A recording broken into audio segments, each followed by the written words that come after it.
Chicken টিকিয়া কাবাব তো আমরা অনেকভাবে তৈরি করি, তবে আজকে চলুন আমি আপনাদের সাথে ঘরে থাকা অল্প কিছু উপকরণ দিয়ে সবচেয়ে কম সময় তৈরি করে নেওয়া যাবে এমন একটা সহজ চিকেন কাবাবের রেসিপি শেয়ার করব। এই চিকেন কাবাবগুলো খেতে ভীষণ মজার হয়। অতিথি আপ্যায়নে পোলাও কিংবা বিরিয়ানির সাথে খাওয়ার জন্য তৈরি করে নিতে পারেন, অথবা চাইলে বিকেলের নাস্তার জন্য তৈরি করে পরিবেশন করতে পারেন। পরিবারের সবাই অনেক বেশি পছন্দ করবে আর মজা করে খাবে। তো চিকেন কাবাবগুলো তৈরি করার জন্য প্রথমে আমি একটা মিক্সিং বলে 1 কাপ চিকেন কিমা নিয়ে নিচ্ছি। এরপর এর মধ্যে দিয়ে দিচ্ছি 1/2 কাপ পেঁয়াজ কুচি। পেঁয়াজটাকে আমি এইভাবে করে একটা গ্রেটার দিয়ে গ্রেট করে নিয়েছি। আর দিচ্ছি 2টা কাঁচামরিচ কুচি, এগুলোকে গ্রেটার দিয়ে গ্রেট করে নিয়েছি। দিচ্ছি 1/4 কাপ মজারেলা চিজ। এটা অপশনাল, আপনারা না দিতে চাইলে স্কিপ করতে পারেন, তবে দিলে টেস্ট আরও দ্বিগুণ বেড়ে যাবে।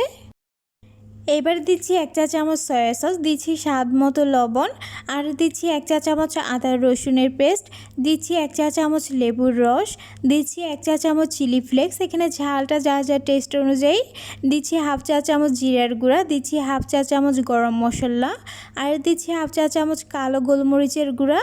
এবারে সবগুলো উপকরণ হাত দিয়ে চিকেনের কিমার সাথে খুব ভালোভাবে মিশিয়ে নিব।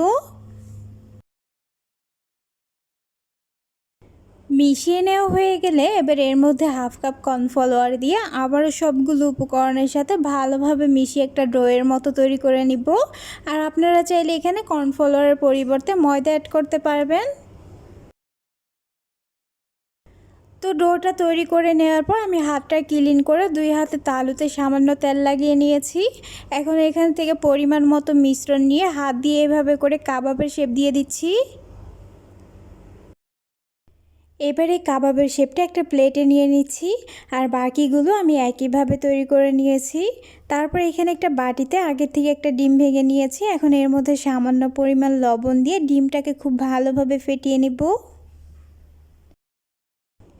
ডিমটা ফেটিয়ে নেওয়ার পর এবার এর মধ্যে একটা কাবাবের শেপ দিয়ে ডিমের মিশ্রণের মধ্যে ভালোভাবে লাগিয়ে নিব। তারপর এটাকে পাউরুটির গুঁড়ার মধ্যে দিয়ে হাত দিয়ে এভাবে করে খুব ভালোভাবে কুট করে নিব। আর এই পাউরুটির গুঁড়াগুলো আমি আগের থেকে একটা ব্লেন্ডার দিয়ে ব্লেন্ড করে গুঁড়া করে নিয়েছি। তো একইভাবে সবগুলো কাবাব আমার পাউরুটি গুঁড়ার মধ্যে কুট করে নেওয়া হয়ে গেছে। এবার এগুলোকে ভেজে নিব। ভাজার জন্য চুলায় একটা প্যানের মধ্যে পরিমাণ মতো তেল দিয়ে ভালোভাবে গরম করে নিয়েছি। এখন এই গরম তেলের মধ্যে এক এক করে কাবাবগুলো দিয়ে দিচ্ছি।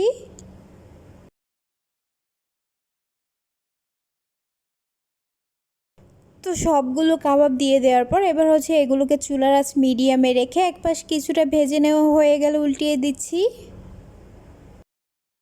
আর এখানে যেহেতু চিকেনের কিমাটা অ্যাড করেছি, তাই এগুলো ভাজতে খুব বেশি সময় লাগবে না।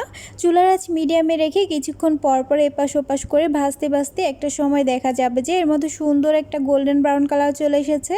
এই পর্যায়ে এখন কাবাবগুলোকে তেল থেকে উঠিয়ে নিয়ে আপনাদের পরিবেশন করে দেখিয়ে দিচ্ছি দেখতে কেমন হয়েছে। মাশাআল্লাহ, দেখুন চিকেনের টিকিয়া কাবাবগুলো দেখতে কতটা সুন্দর আর লোভনীয় হয়েছে, খেতেও হয়েছে ভীষণ মজাদার।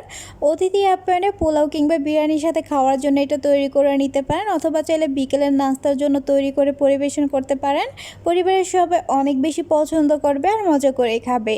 আশা করছি আমার এই সহজ রেসিপিটি আপনাদের ভালো লেগেছে। ভালো লাগলে পেজটা ফলো করার অনুরোধ রইল, তার সাথে আমার চ্যানেলটা সাবস্ক্রাইব করার। তাহলে আজ এ পর্যন্ত, আবার দেখা হবে নতুন কোনো এক রেসিপিতে। সে পর্যন্ত সবাই অনেক বেশি ভালো থাকবেন, সুস্থ থাকবেন। আল্লাহ হাফেজ।